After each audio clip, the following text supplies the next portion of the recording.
Shalom, shalom. First and foremost, I'm going to start off by giving all praises, glory, and honor to Yahweh, Bahasham, Yahweh Shai, Bahasham, Rakakwadash. Double honors to the elders and apostles of Great Millstone who rule well. And salutations to the hopeful elect brothers out there pushing this truth with all diligence and sincerity, risking your freedoms and your lives to do so. All right. This is just going to be an exhortation on how we're supposed to travel, far as in this truth and in the times that we're coming in to be wise. It's a couple scriptures that I'm going to get that basically tells you that we're supposed to be a dragon on the right-hand side. And what I mean by that, a dragon is what? A serpent.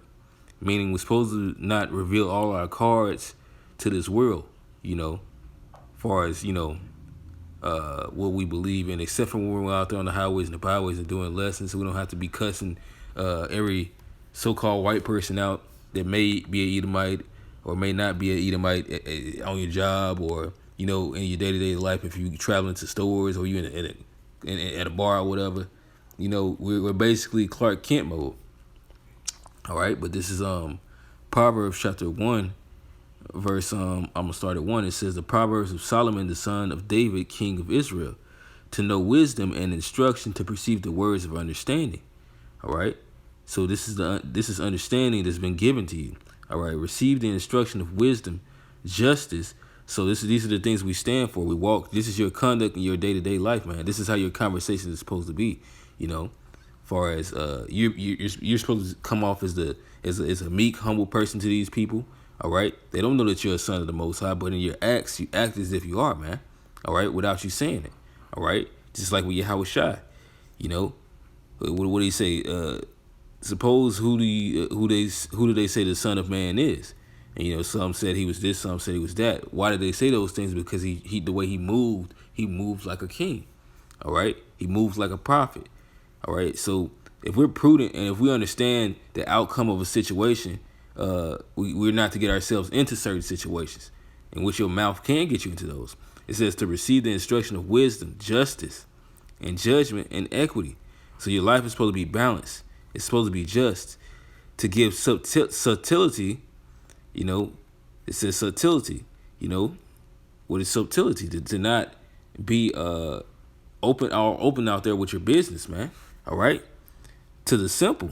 All right, because we're giving understanding to the simple, man, on how brothers are supposed to move in this truth. Because the average Jacob think that since if we hate the so-called white man, that we're supposed to be in his face and trying to fight him. But that's not what the scripture says for us to do. Oh, y'all playing. Y'all don't really feel this way. No, we really do. But we understand that we have to wait on the Lord. That's how much we really want this. We're to do what the Most High said for us to do, man, which is to not take up arms against this man. All right. If you have bills, you have to pay them. All right. You have to get a job. You have to be average Joe Schmo, man. All right. And it says, to the young man, knowledge and discretion. What does it mean to be discreet? I'll look it up, man.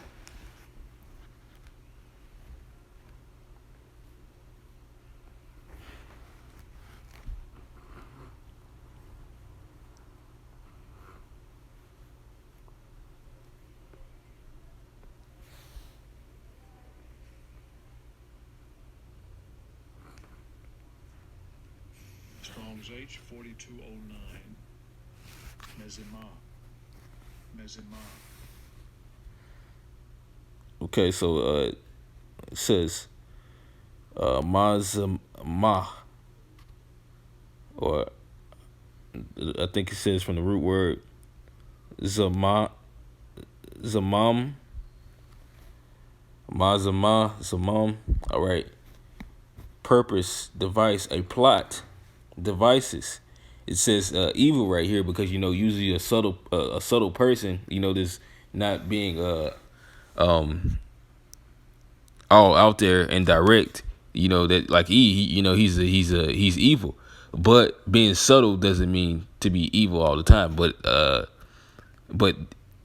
wicked do use a lot of subtlety, but and discretion. But to use discretion is not evil. It sometimes it will save you in certain situations. All right.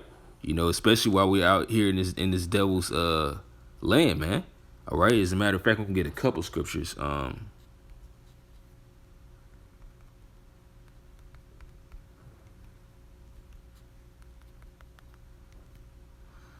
This is Proverbs chapter 13, verse 3. It says, "He that keepeth his mouth keepeth his life, but he that openeth wide his lips shall have destruction." So, hey, not everything needs to be said.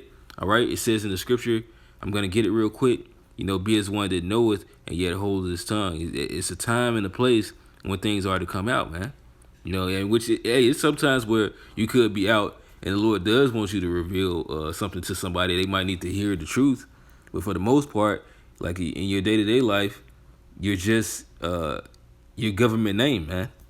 You're not Lahab. You're not a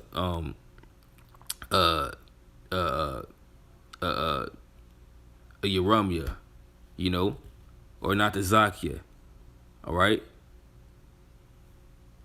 Matazah, you know, you're just your government name, and that's how you're supposed to travel in this world. These people only would know us by what our wisdom, and they'll keep them guessing. They'll be like, "Oh my God, you're such an amazing person," or they'll hate. But if they're gonna hate, let it be for their own wicked purpose, and they can say nothing against this truth. All right. As a matter of fact, after I get this, I'm get this 2 Corinthians.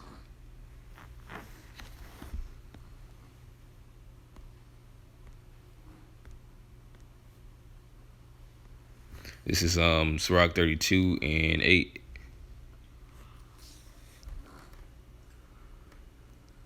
It says, "Let thy speech be short, comprehending much in few words. Be as one that knoweth and yet holdeth his tongue," which that's gonna save a lot of brothers, man. All right, to not be revealing. Hey, even with your weaponry, who shows that? What type of fool shows his whole arsenal to his enemy? All right, it's like, yeah, nigga, I see what you got. All right, I know how to attack this and attack that. Okay, just like these doomsday preppers. You know, they're prepping for doom, literally. The irony is as a double entendre. They're prepping for their own doom because they've revealed their cards. They were so prideful to reveal everything that they had, or the majority of what's going on and what they plan to do in a situation. Somebody's gonna come jack their ass. It only takes a big enough militia. It usually only be like what, maybe 4 or I'll say at the most you'll probably have 15 of those people.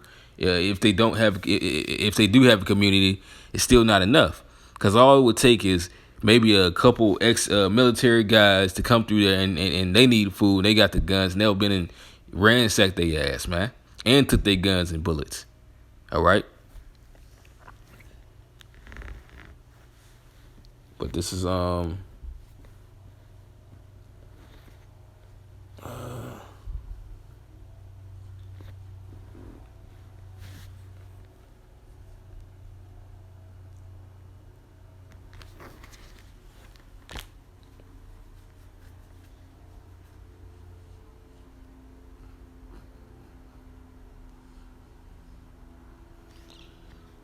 okay, this is Matthew chapter 6, verse 3. It says, "But when thou doest alms, let not thy left hand know what thy right hand doeth." Where's your left hand, man?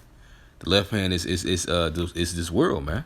All right, we don't reveal our cards to this world. You know, whatever we have going on, you know, as far as certain things, hey, we let that deal in the spirit, man.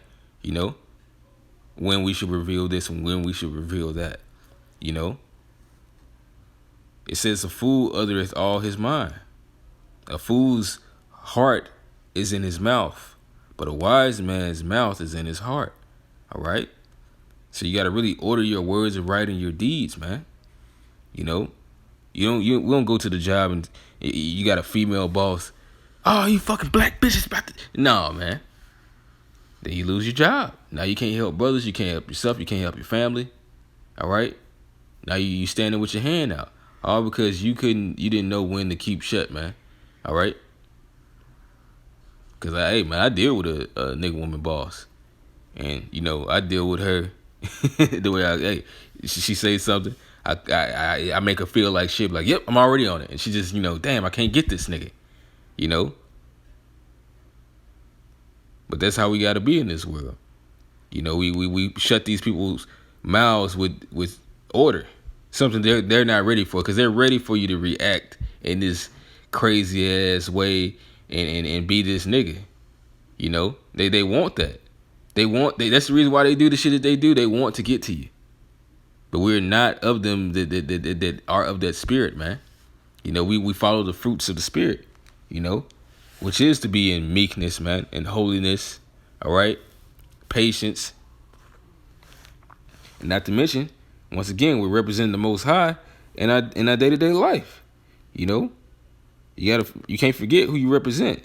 You're not just representing yourselves or your family, but you're representing the brotherhood. Lord willing, the elect, which is of Yahweh Shai and Yahweh Ba'ashem Yahweh Shai's order. But this is 2 Corinthians chapter 6, verse 2. It says, For he says, verse 3.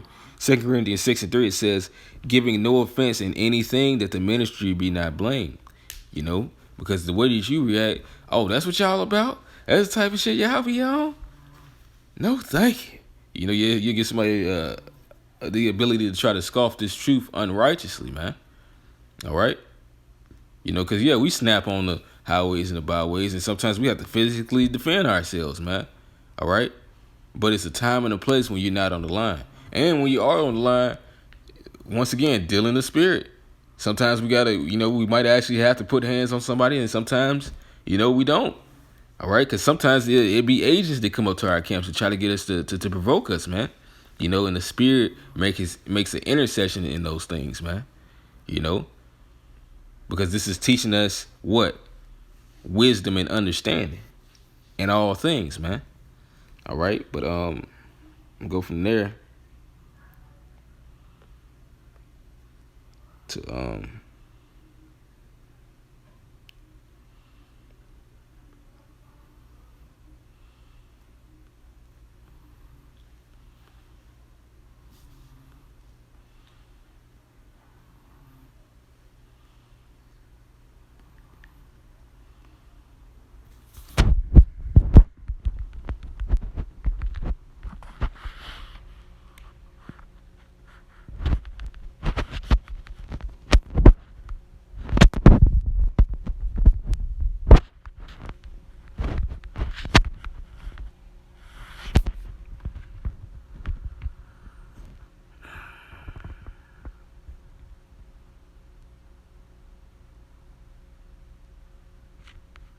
all right, this is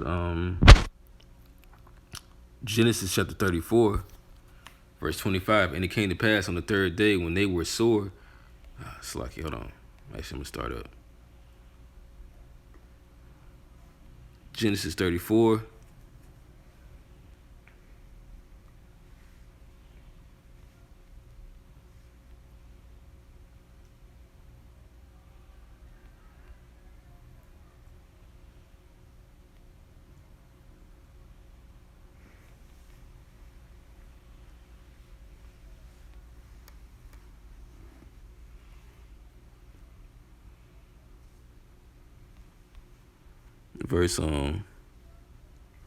I'll start verse 11. And Shechem said unto her father and unto her brethren, let me find grace in your eyes, and what you shall say unto me I will give. Ask me never so much dowry and gift, and I will give according as ye shall say unto me, but give me the damsel to wife. And the sons of Jacob answered Shechem and Hamor his father deceitfully, which they were going off, Not because if these people were heathens, it's a simple fact that it wasn't the time and the place to get down like that, man. Or we were in the heathens' land. And said because he had defiled Dinah, their sister, so the spirit that they was feeling, it was somewhat righteous, but they did it out of order. One, they didn't pray to the Lord about these things. Two, we were strangers, man. We were in a land that was not our own, and the heathen could have gotten on these brothers, man. It says, and they said unto them, we cannot do this thing to give our sister to one that is uncircumcised. So they spoke some truth, but it was all deceit. All right. For that were a reproach unto us. But in this we will consent unto you. If ye will be as we be, that every male of you be circumcised, then we will give our daughters unto you, and will take your daughters to us, and we will dwell with you, and we will become one people. But if you will not hearken unto us to be circumcised, then we will take our daughters, and we will be gone. And their words pleased Hamor and Shechem Hamor's son. And the young man deferred not to do the thing, because he had delight in Jacob's daughter. So they was ready to do that, you know. It says, and he was more honorable than all the house of his father. And Hamor and Shechem his son came unto the gate of their city, and communed with the men of their city, saying, these men are peaceable with us. Therefore they was happy as hell, but it was all deceit. Therefore let them dwell in the land and trade therein. For the land, behold, it is large enough for them. Let us take their daughters to us for wives, and let us give them our daughters. Only herein will the men consent unto us for to dwell with us, to be one people, if every male among us be circumcised as they are circumcised. So shall not their cattle, shall not their cattle in their substance, and every beast of theirs be ours? Only let us consent unto them, and they will dwell with us. And unto Hamor and unto Shechem his son hearken all that went out of the gate of his city. And every male was circumcised, all that went out of the gate of his city. And it came to pass on the third day, when they were sore, that two of the sons of Jacob, Simeon and Levi, Dinah's brethren, took each man his sword, and came upon the city boldly, and slew all the males. And they slew Hamor and Shechem his son, and with the edge of the sword, and took Dinah out of the Shechem's house, and went out. The sons of Jacob came upon the slain, and spoiled the city, because they had defiled their sister.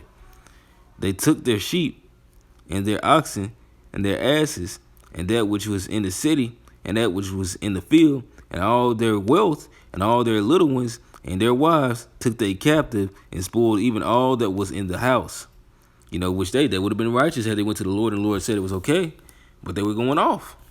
And this is why it says, and Jacob said to Simeon and Levi, ye have showed me to make me to stink among the inhabitants of the land, among the Canaanites and the Perizzites, and I being few in number, they shall gather themselves together against me and slay me, and I shall be destroyed, I and my house. So what, our forefather Jacob was saying was true, man.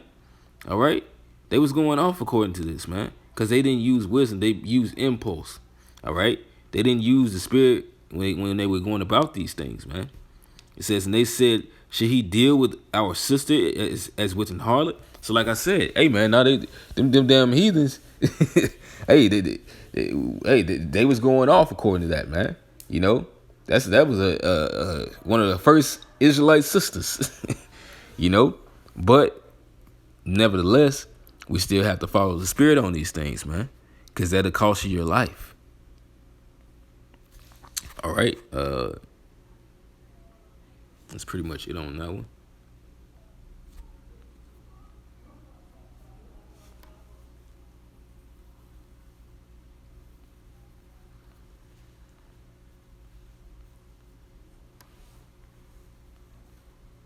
This is Romans 8. This is Romans 8, chapter. It's like in Romans 8, verse 2, it says, for the law of the spirit of life in Hamashiach Yahushua has made me free from the law of sin and death, you know, which is to not follow after such things, to perish, man, you know, not to follow our own minds. For what the law could not do, and that it was weak through the flesh, the Most High sending his own son, you know, because we're not perfect, in the likeness of sinful flesh, and for sin condemned sin in the flesh, that the righteousness of the law might be fulfilled in us, who walk not after the flesh, but after the spirit. And that's what we're supposed to do. You know, we walk after the spirit, which is of Yahushua. What will Yahushua do? You know, WWYD, man. What will Yahushua do in such situations? All right. What did Yahushua say when they came upon him and his disciples? I am he. That the righteousness of the law might be fulfilled in us, who walk not after the flesh, but after the spirit. For they that are after the flesh do mind the things of the flesh, but they that are after the spirit, the things of the spirit. For to be carnally minded is death, but to be spiritually minded is life and peace. All right? You know, so I'm going to end this lesson off. I was going to get another scripture, But you can just go read it. I was gonna get to Hezekiah, but the spirit kind of wasn't going that way. But hey, just be wise out here, man. If you even have like things like guns, hey, first off, don't bring guns to the line. You got to be real spiritual. You shouldn't always have the gun on you, period, anyway. Because that thing, it holds a spirit. All right?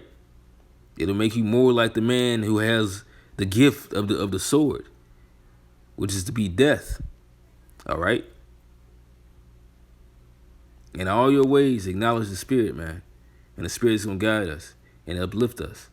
But with that, I'm going to give all praises, glory, and honor to Yahweh, Bahashim Yahweh Shai, Bahashim Kakodash, Shalom, and Abba Ball.